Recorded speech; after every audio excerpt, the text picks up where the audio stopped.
Do you ever feel like you're running a race with no finish line?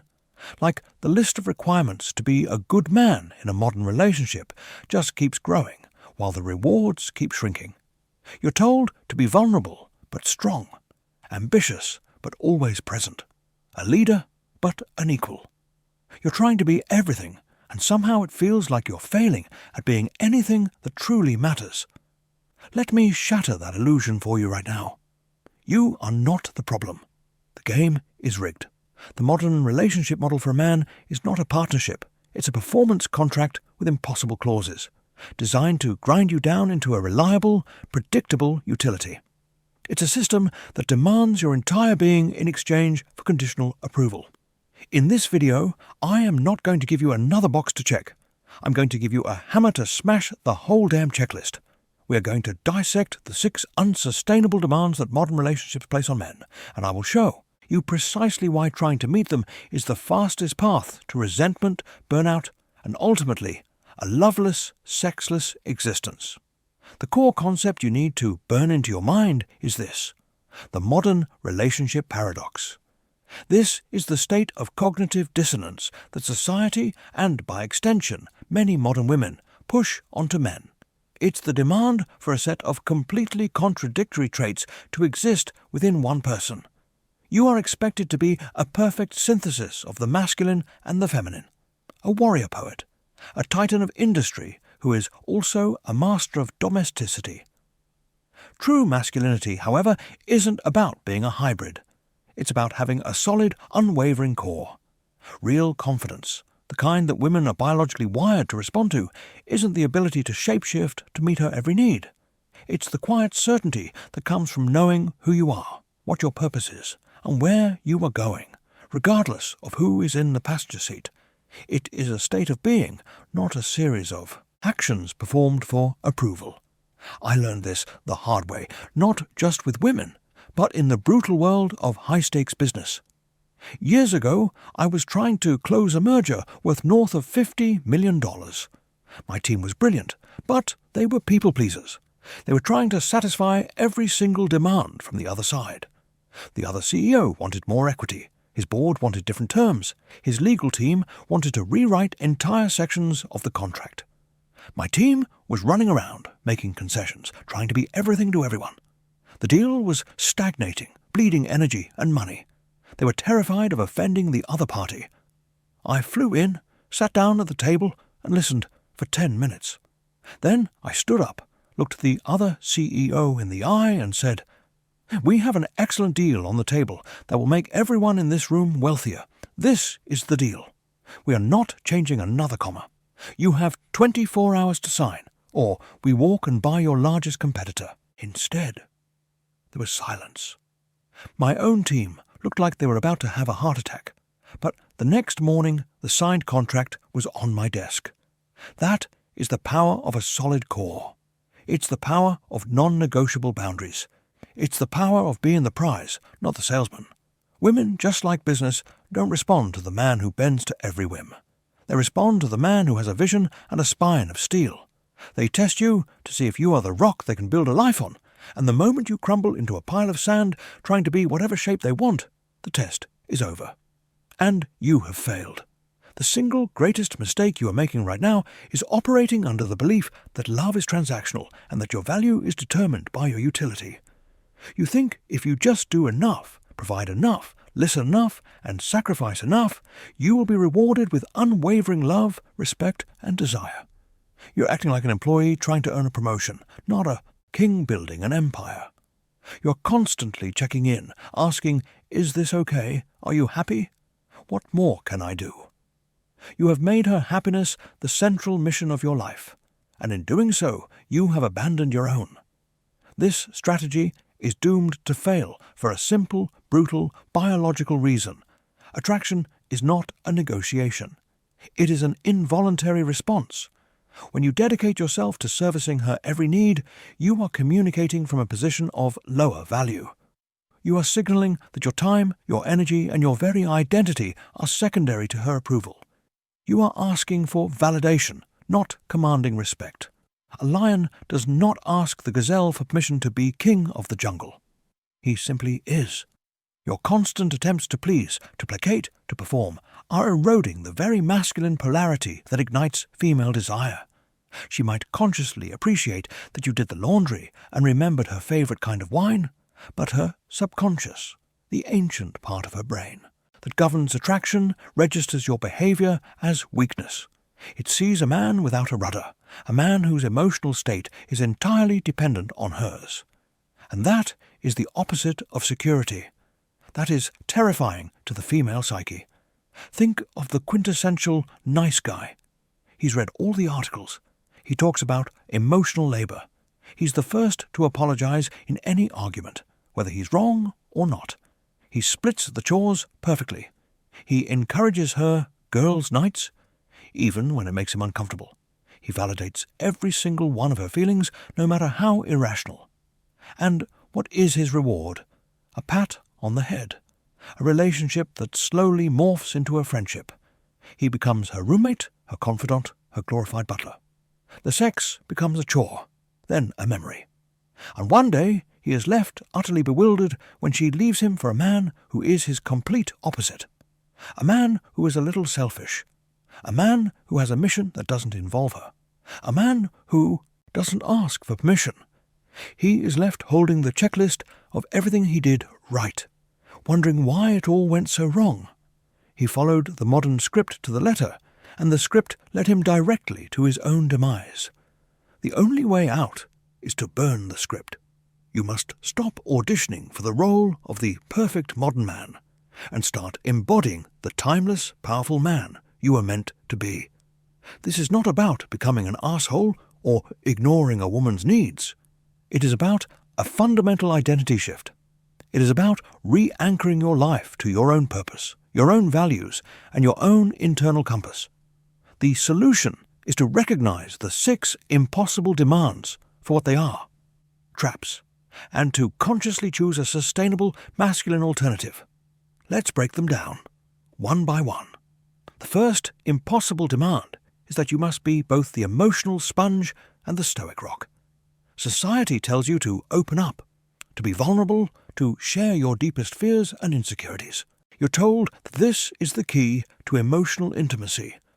At the same time, when a real crisis hits, when she loses a job, when there's a health scare, when the world feels like it's collapsing, you are expected to be the unshakable oak tree in the storm. You must be calm, decisive, and a pillar of absolute strength. Can you see the insanity? The moment you become her primary emotional dumping ground, you forfeit your ability to be her rock.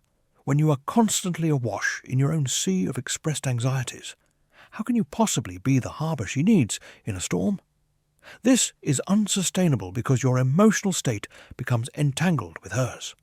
Your vulnerability, when overexpressed, is perceived not as strength, but as instability. It signals that you are not in control of your own inner world. So how can you possibly be trusted to handle the outer world? The solution is not to become a feeling-less robot. The solution is to become emotionally centered. A centered man has a rich inner life.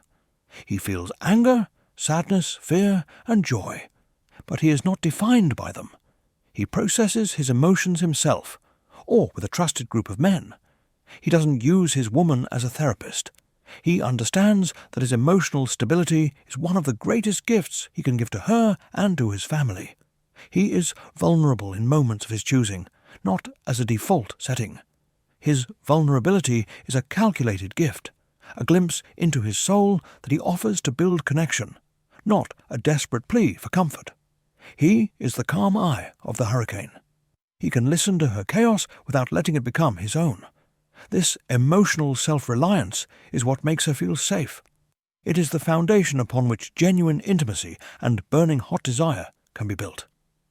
The second impossible demand is to be the ambitious provider and the ever-present partner. You are expected to climb the corporate ladder, build a business, or excel in your career to provide a life of comfort, security, and opportunity.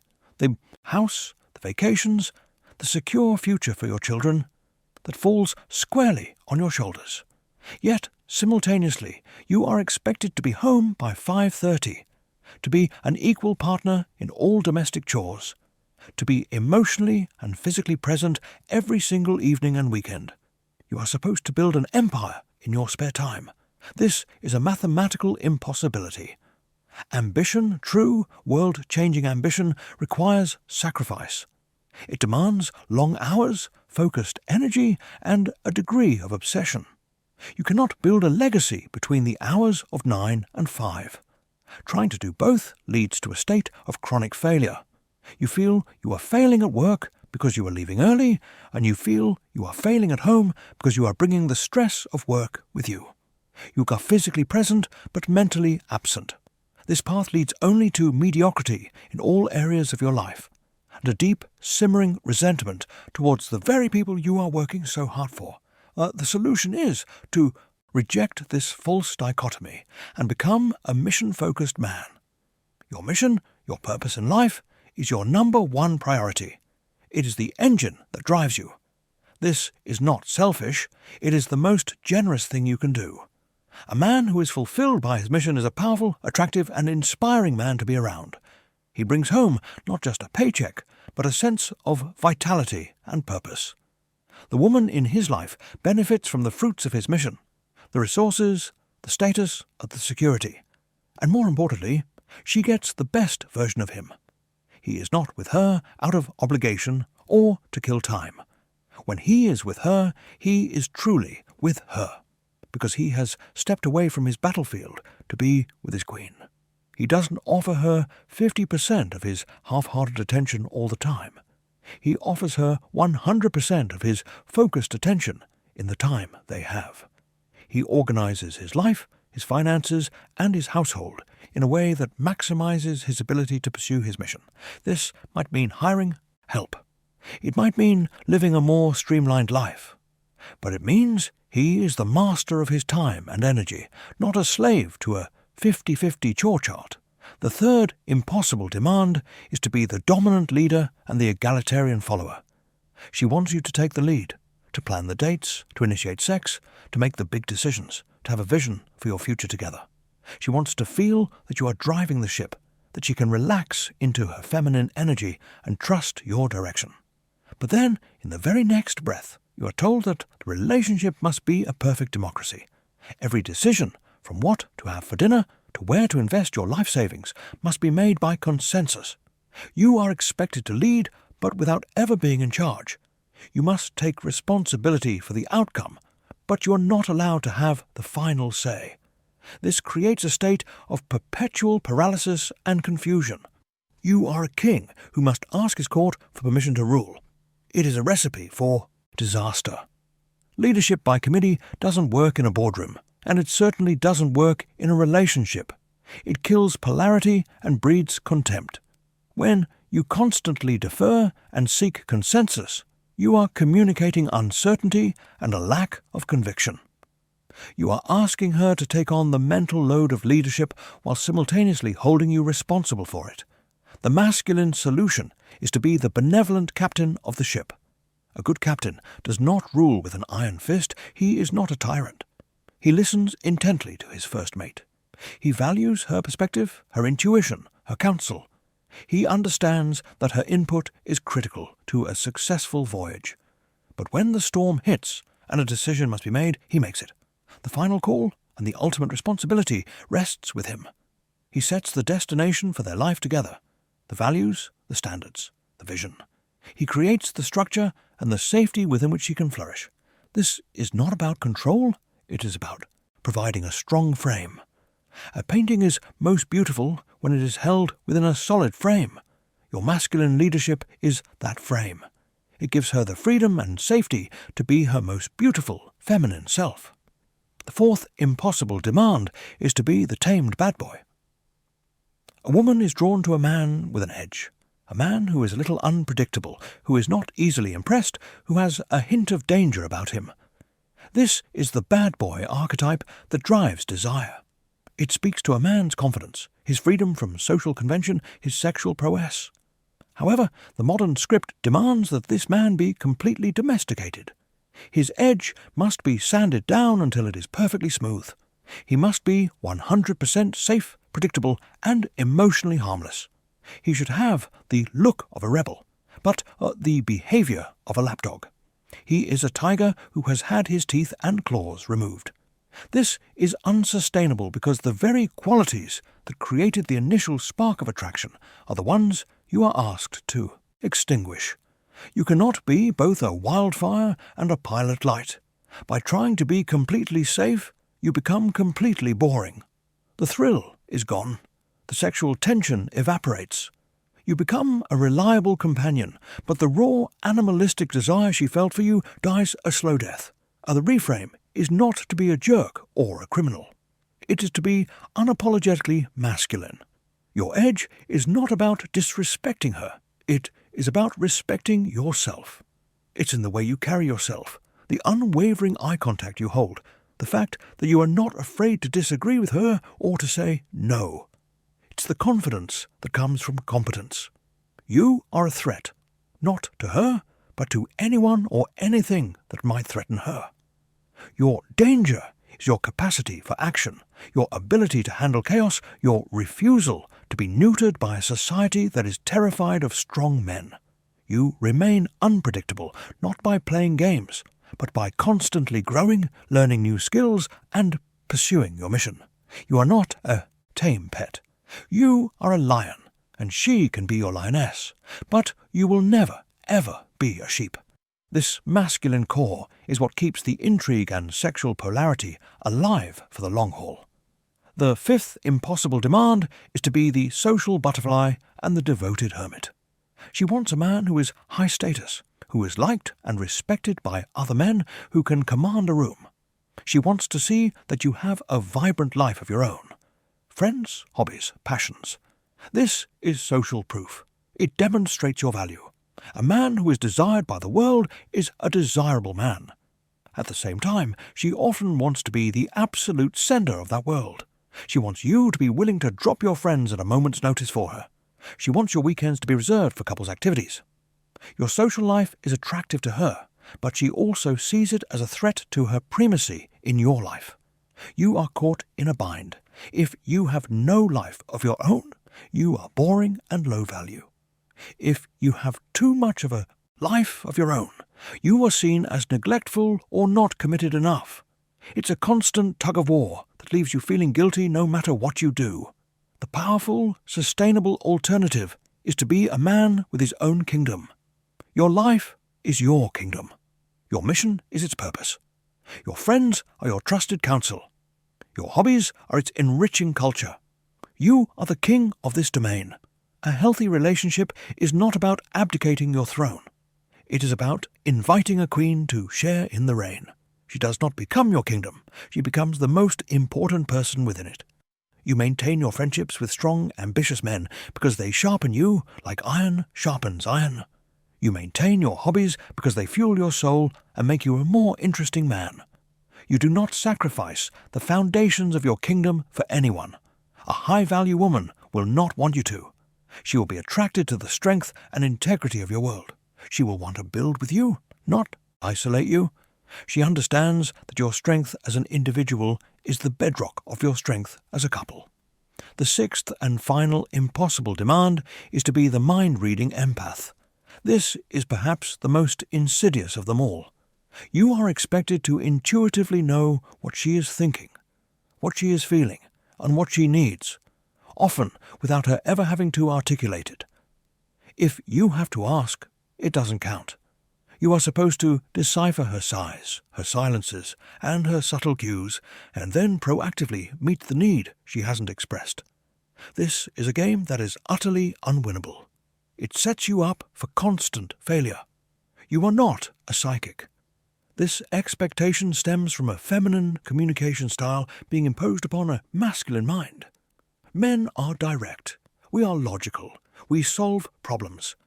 To expect us to operate on subtle, unspoken frequencies is like asking a dog to read a book. It's not how we are wired. Trying to meet this demand turns you into an anxious, second-guessing mess. You are constantly on high alert, trying to interpret her moods, terrified of getting it wrong. This is not intimacy. It is a minefield. The powerful solution is to be direct and discerning. You establish a new contract for your relationship, one based on clear adult communication. You say, I am not a mind reader. If you need something from me, I need you to use your words and tell me directly. I will always listen, and I will do my best to help. But I will not play guessing games. This is not harsh. It is a sign of profound respect for both yourself and for her. At the same time, you become discerning. You learn to pay more attention to her actions than her words. Words can be misleading, but actions reveal true character and desire. You observe, you listen, but you do not take responsibility for her unspoken emotions. You create a relationship where you both take radical ownership of your own needs and communicate them clearly. This eliminates resentment, ends the games, and builds a foundation of genuine trust and understanding. So, you have a choice. You can continue down this path of trying to meet these 6 impossible demands. And if you do, I can tell you exactly what your future looks like. In 10 years, you will be a ghost in your own life.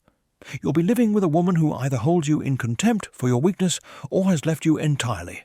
The spark you once had will be a distant memory, replaced by a dull ache of resentment. You will have provided everything she said she wanted, and you will feel respected for none of it. You'll be a walking, talking ATM and emotional support animal, completely disconnected from your own masculine core, wondering what happened to the vibrant, ambitious man you once were.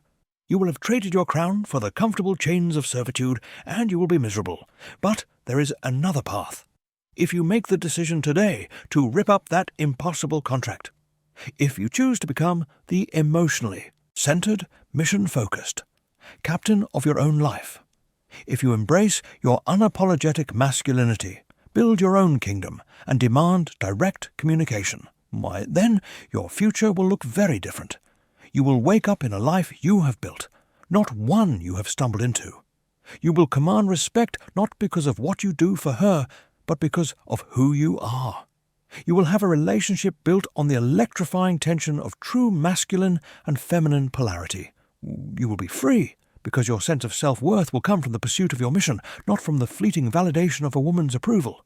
You will be the man you were always meant to be. Let's cut through the noise. Modern relationships, as they are currently defined by the culture, are asking you to be a paradox, a gentle monster, a present provider, a servant king. It's a fantasy designed to make you manageable, not to make you powerful. Stop trying to become the fantasy. Be the man. Your drive is not a character flaw. Your leadership is not toxic.